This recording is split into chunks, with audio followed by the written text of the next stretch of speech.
itatanim at para diyan sa yung hindi pa nataniman. At dito ay nag-ulan na kaya pwede nataniman. Let's go. At dito yung source ng irrigation, ito maganda, galing talaga ito sa pangpang doon sa bundok. Ayan, paikot dito. Kaya sa pagtatanim maganda dito dahil wala itong chemicals, talaga natural na tubig.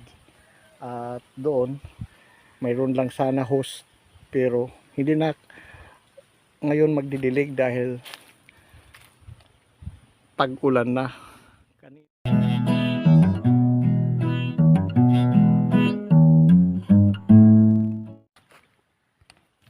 Sa una, itong kamote nga na-vlog na natin ito, 3 months na ito dahil tumama sa init, at ngayon nang mag-ulan at healthy na siya, gumapang na, mahaba na ang kanyang mga tangkay.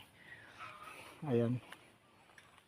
At malambot na ang lupa, pwede na tayo magtanim ng kamuting kahoy. Ayan, makuha na siya, mga healthy na. Ayan. At mahaba na ang mga ano niya, tangkay. So hanggang doon. So yung diyan ay medyo sa tag-init, mayroon pa mga brown leaves or dahon, nag-brown siya dahil sa init.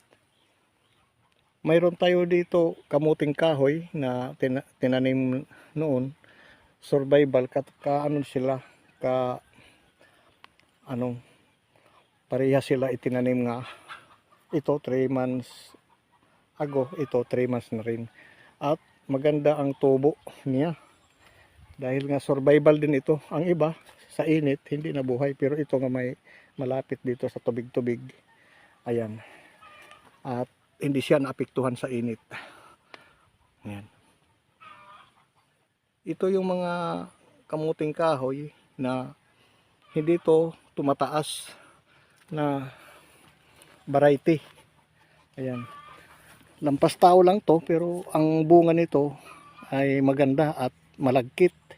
Ayan na siya yung dala natin nga itatanim. Ayan. Ito ngayon, aalisin ko pa itong mga kulitis. Pero ginugulay po ito sa iba. Ayan. Tawag dito kulitis, puting kulitis. Ayan. So dito, ito pa yung excess noon. Ito yung dito tayo magtatanim. Itong kamuting kahoy hanggang doon. Nag-ambon na siya. Medyo na madilim na ang panahon, kaya tama-tama lang yung pagpunta namin dito ay nag-uulan na. Yun, umpisa na, malakas siguro ang ulan at magpapaulan na lang ako dahil maganda magtanim maulan, dahil ngayon lang dito dumating yung tag-ulan-ulan at sa ilang buwan walang dito, walang ulan, kaya matigas yung lupa, kaya bumabawi rin. Ayan, ang dilim pa, para ng puwit ng kaldero. Wow, ayan, insakto lang. Kaya magpapaulan na lang ako, magpuputulin na natin itong mga varieties nito. Ganito lang ang pagputol natin kaiksi. Ayan, ang ano lang, mga 5 inches. Ayan, putulin lang 1. Ayan, so ganito lang sa dito pagtanim, pwede na. Depende kasi sa variety ng mga kamuting kahoy na mayroon malaki. Ito mababa lang siya, may maliit na mga varieties itong ating itatanim ngayon. Maiksi lang siya. Ayan. So katulad dito. Ayan. Ayan siya. Yan na ang kaniya pagtubo. Ito yung variety na dito na itinanim. Noon, ano lang kasi, nagkulang ang mga ganito na mga pantanim dahil sa tag-init. Wala na buhay. Ngayon mayroon na tayo na buhay na pantanim. Let's go! dito at atin ngayon aayusin itong pagtataniman.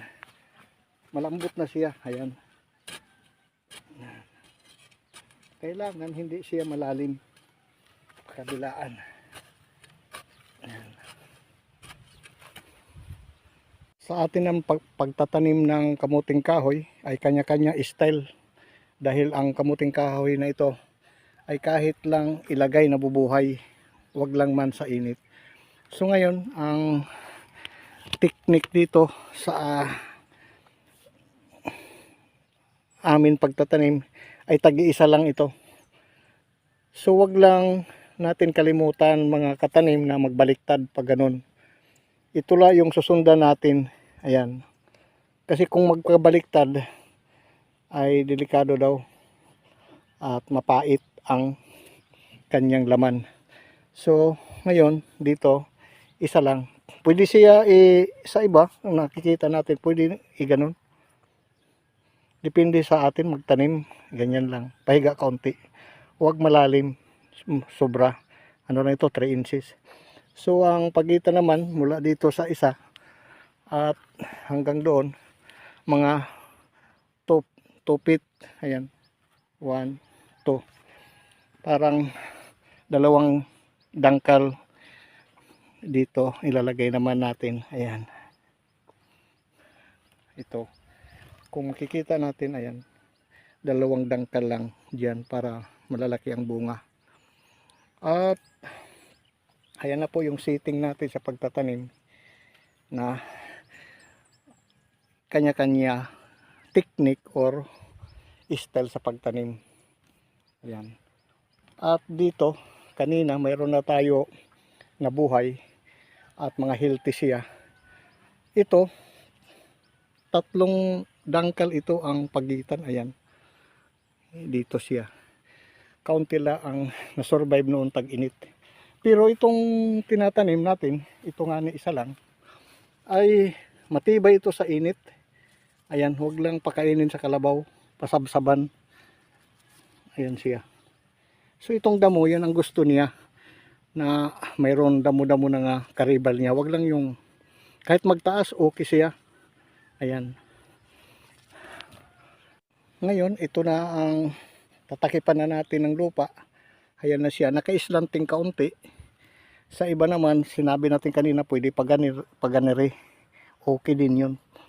Pero mas maganda nakaganito para ang tubo pa-slanting din siya marami, kaysa nakatayo ganon nga dito la siya tutubo ang mga bunga niya. At hindi natin laliman hindi natin kapalan na pag niya tanim, ganyan. Konti lang na matahob lang yung niya. Ayan, yung tangkay niya. Ayan. So wag natin, pwede man ipul kaunti, pero mas maganda yung may nakausli dito, mga 1 inch. Ayan siya, malambot na yung lupa, maganda na itanim. Noon ang tigas nito. Ayan no, para dito lang siya tutubo. So katulad nito, ayan, naka-slanting siya. Ayan. Ayan. At ganyan-ganyanin natin yung lupa para maganda. So ganun lang. At pagtanim madali lang. Ayan, mayroon nakausli kaunti para makahinga siya. Ayan. At ngayon, simple lang yung pagtatanim natin. Ayan. Ito, kung paano magtanim. Ayan. Oh. Wow.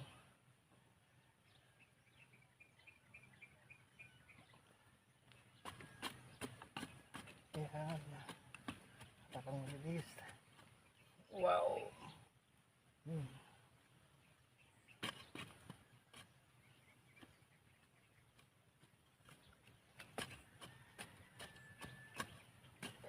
Tanim tayo para maganda na atin ngayon itatanim dahil tag-ulan na. Ayan, itatanim na natin. Wow.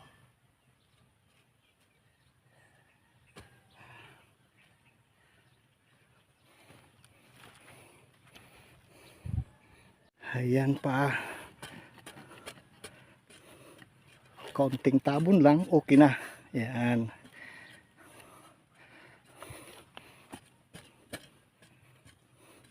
Yan, mabilis lang itanim siya dahil malambot yung lupa. Ayan. Itong mga damo nga tumutubo sa gilid, kailangan matanggal po yan dahil maaagaw ang nutrient. Pati ito, ang tawag dito, sinabi natin kanina ay colitis, ginugulay po ito. At saka ito naman, yung damo, Carabao grass, ayan, tatanggalin natin yan. Tapos mayroon pa dyan. Ayan. At hanggang doon. Ayan. So yung kamuti okay na, naka-recover na po sa ulan. At habang tayo ngayon nagtatanim ay lumalagere o umaambon. At maganda at hindi mainit ang pagtatanim. Bang, ganyanin lang natin. Bang. Tigas. Ayan. So kukunin ko ito mamaya, gugulayin. Ayan. Ito pa. Tigas to. Op. Surrender na yung ano, para. Wow. Super tigas. Pasensya na sa pag-video ngayon kay yung kasama ko nandoon nangunguha ng mangga. Ako lang. Tigas. Ayan. Mabuti malambot na ang lupa. Kaya kung matigas hindi ito mabubunot dahil matibay ito. Ito na ngayon yung distansya ng mga pagtatanim sa kamuting kahoy. Ayan, tatabunan na lang. Ayan. At diretso na po ito doon. Ayan. Ito natabunan na. At dito sa pagitan kailangan may kanal para pag mag-ulan dito lang yung tubig at saka pakabilaan. Ayan. Ito ay lalagyan na, tatakipan na ng soil or tatabunan. Ayan. At katulad nito, pagtabo na lang ito, diretso doon. Ayan yung ating distance sa pagtatanim ng ating kamuting kahoy. At marami naman depende sa kanilang, sa iba naman depende sa kanilang gusto. Pero ito nga isa-isa, mas malalaki nito ang tubo dahil wala siyang karibal. Ayan, kung dadalawahin pwede ganire, pero mas maganda ito na ganito lang sila para yung mga bunga niya pag ganito malawak ang space niya. Ayan po, continuous tayo at madali lang magtabon. Ayan, lalagyan lang natin ng kaunting usli, ayan, para makahinga siya. Saglit lang, hindi mahirap magtanim. Yung ano lang dito, mapagod yung mag preparation ng lupa, yung mag-araro. Ayan lang, magbabayad sa pag-araro, tapos kaunti lang at ang gasto at matataniman na ganito. Pwede naman ito hindi araruhin kung hindi naman kuan sa tubig, yung hindi naman siya naabot, pwede naman i-direct tanim lang po. At natapos na rin yung pagtatanim natin at ito ngayon yung tinabunan na natin ng mga pananim. Ayan, may mga usli lang siya kaunti at hanggang doon. Dito marami pa po mapagtataniman. Wala na kaming variety na ubos na. Sa susunod naman muli. At doon tayo galing kanina sa ating pagtatanim. At dito mangunguha tayo ng mangga. At pwede na pan-snack dito. Meron doon sila mangunguha. Ayan. At ayan. At dito meron sila inipon. Pwede na ito i-snack. Ayan, pipili lang tayo. Maraming kasi nalaglag. Ayan. At dito, ayun, meron na. Kukuha tayo ng isa dito. Pwede na ito. Ayan. So ngayon tapos na tayo magtanim at grabe din yung natin, naubos na pawis. Ayan, doon tayo kanina galing. At ito yung pan-snack natin na mangga, wala nang hugas-hugas, pwede na ito.